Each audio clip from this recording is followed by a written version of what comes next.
Hello everyone, you're welcome to solve this nice algebra problem, which is x minus 3 to the power 4. This is equal to 16. So what are the values of x? And now let's provide a solution from here. So we have x minus 3 raised to the power of 4. This is equal to 16. So let's take 16 on the left hand side so that we have x minus 3 raised to the power of 4 minus 16. This is equal to 0.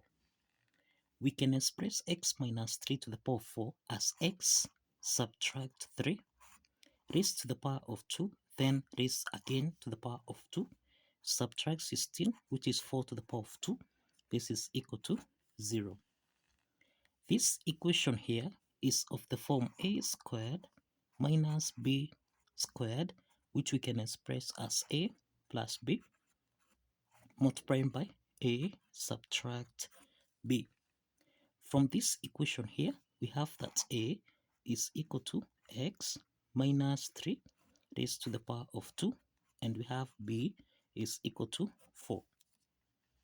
So we have that a plus b equal to 0. This is the same thing as x minus 3 raised to the power of 2, then plus 4.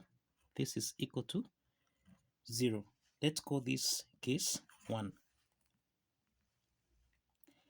Now, we have that a subtract b equal to 0. This is the same thing as x minus 3 raised to the power of 2 minus 4. This is equal to 0. Let's call this case 2. So let's start with case 1.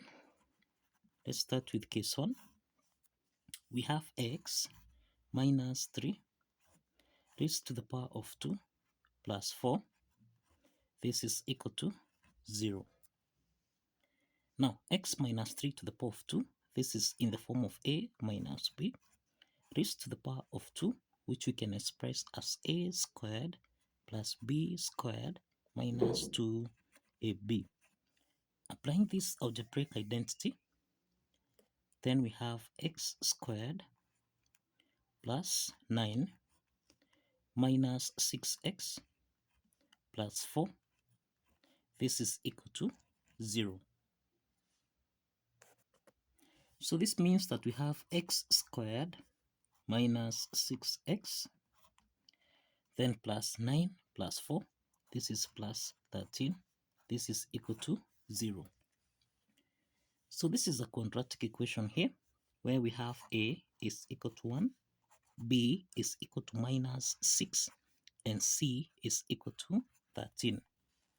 So we can solve for x1, x2 by applying the quadratic formula here, which is minus b plus or minus the square root of b squared minus 4ac. Everything here divided by 2 times a. So let's substitute the values of a, b, and c so that we have minus 6 plus or minus the square root of minus 6 squared minus 4 times a, which is 1, then times c, which is 13.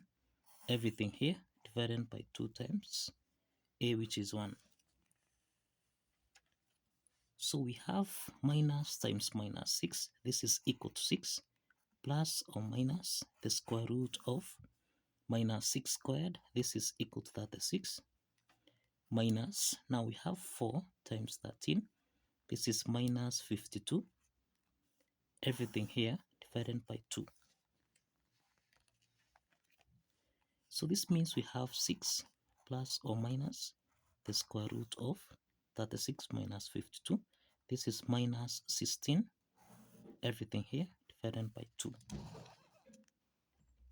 So this is 6 plus or minus. We can express the square root of minus 6 as the square root of 16 times minus 1. Everything here divided by 2. So this is 6 plus or minus the square root of 16. This is 4. Square root of minus 1. This is equal to I. So we have 4i divided by 2.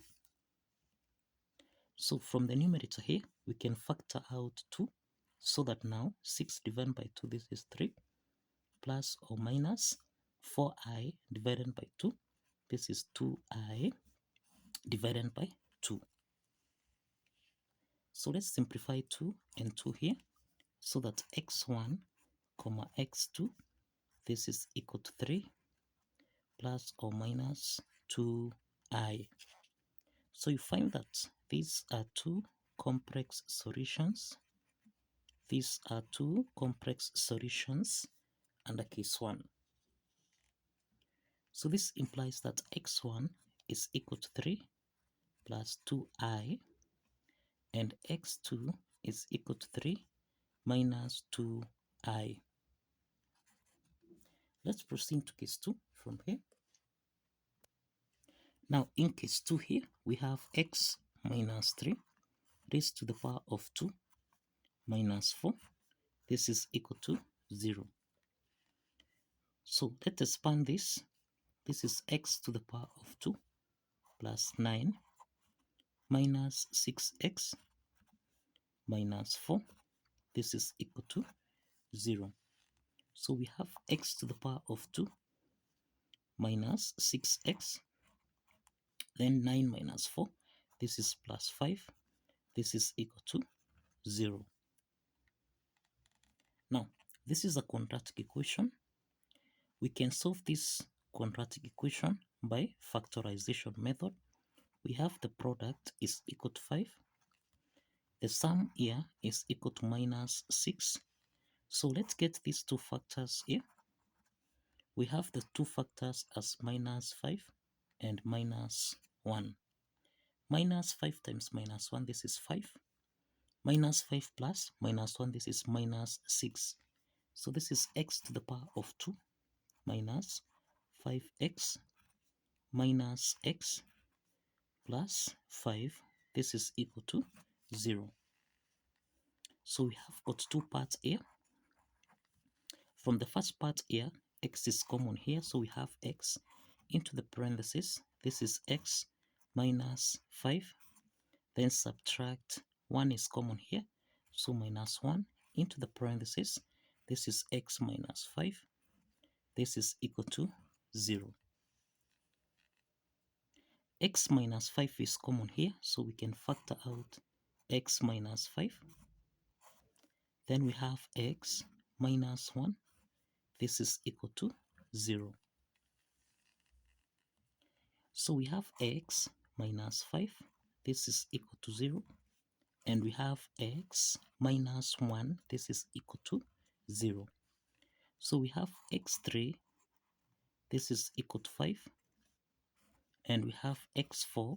This is equal to 1. Now this means that we have got 4 solutions. We have 4 solutions to this algebra problem.